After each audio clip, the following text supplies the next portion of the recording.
Wait, so you said you hired an agent. What do you mean by you paid an agent to come? How does this work? What's this about? So yeah, I guess the story. The agents in Hollywood are much different. They don't get paid. The good ones don't get paid until you get paid. Well, yeah, that's how it works. So I got hooked up with Babydoll Dixon's his name. He's Jimmy Kimmel's agent and Jon Stewart's agent and Colbert's agent. And how did you get hooked up? Okay. I've lived a very charmed life. So I basically Bill Simmons, who I work for now, he's my boss now. He gave me my big break. He was like the first one who noticed my blog. He thought it was hysterical. And Kimmel is very into college basketball because Kimmel grew up in Las Vegas during the UNLV era when UNLV had a great running Rebs. Yeah, he was totally into the running Rebs. So Simmons points it out to Kimmel. Kimmel thinks it's funny, like my whole shtick, my idea, like this bench warmer thing. Yeah. He thinks it's hysterical. They both fly me out to LA. The first time I ever came to LA, I was a senior in college. I hadn't graduated yet, but the season was over, so they could pay for my trip out here. Oh, wow. I could accept that. Okay, sure. So I came out here, I met them, and then I think Kimmel was like sort of teasing whether he would hire me to like write for a show or like I think there's like something sort of there. But then Simmons ended up like sinking his hooks into me and turning me into a sports writer instead, which I'm very happy about. Much less pressure. Yeah.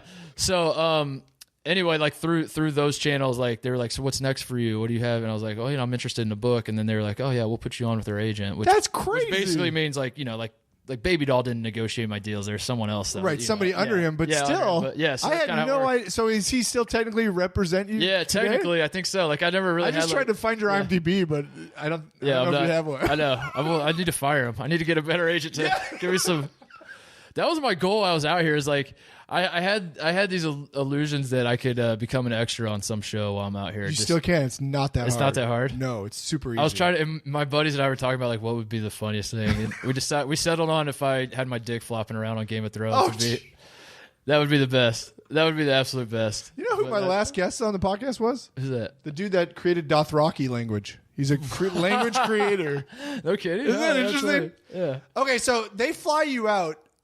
I assume you were on Bill's podcast then. That was the time you were on the podcast. But yeah, what were you guys just hanging out? Otherwise, you make it sound like you guys were just drinking beers. Yeah, dude. So that's pretty much what happened. I mean, Kimmel was. I love Jimmy Kimmel and always will. Too. He's like the greatest dude in the world. I think so too. I've had a bunch of his writers on the podcast. Yeah, so he pays me. He pays for my flight out here. It was first class. For the only time I've ever flown first class in my life. But I was like blown away by that.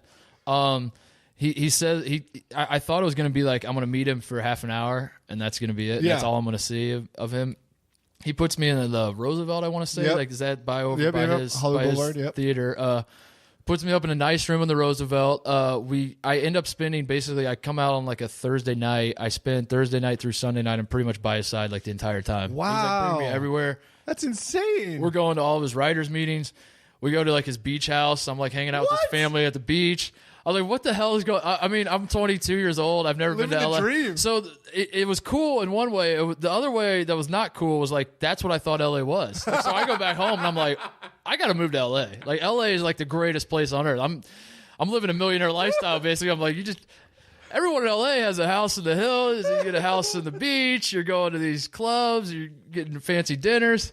I remember we went to dinner. Zac Efron was like at the dinner, and I thought that was hysterical. I was like, hey, is that Zac Efron? What? So I got like, I mean, I cannonballed into the LA culture, man. Yeah. And I go back home, and I was like, this is awesome. And then the second time I came out here, I paid for my own way. Yeah.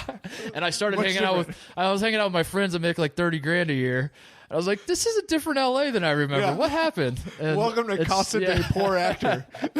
And so I'm starting to get the... That's crazy. And so baby James Babydoll Dixon just takes you on as a client from that. Yeah. He's just Jimmy just vouches for you. And I think it was a little reluctantly. It was So the story, I know I can tell this story because Kimmel was like basically giving me the go ahead. He thinks it's like the funniest thing in the world. Babydoll, when it comes time to write the book, I had no idea how the book process worked. Yeah. No clue whatsoever. I don't think anyone does. Yeah, book processing is weird. So here's how it happens. He calls me and he's like, "What we first need is a proposal." And I was like, "Cool, I'll get the proposal done, no problem."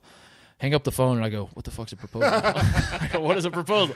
So I start Googling WikiHow. Yeah, what is a book proposal? a lot of different answers. Like, Oh, it's of not, course. it's like not a clear thing. So I do my best. I like throw together what I thought was a book proposal. I send it to Babydoll. He calls me like a couple days later and just starts cussing me out. He's like, "You motherfucker, you're wasting my time with it." He goes, "No one gives a shit about your club trill bullshit. No one will ever give a shit. You have to make him give a shit, baby. You're wasting my fucking time with this bullshit," and just going in on me. And I'm like, "Yes, sir. Yes, sir. Yes." So I hang up the phone and I email Kimmel and I'm like, "Hey, what's a book proposal?" Because I have no. And he goes, "Why? What happened?" And I was like, "Yeah, Babydoll just pretty much said this," and he was just like in tears laughing. He was like, "This is the funniest thing in the world." So that was my introduction to entertainment world.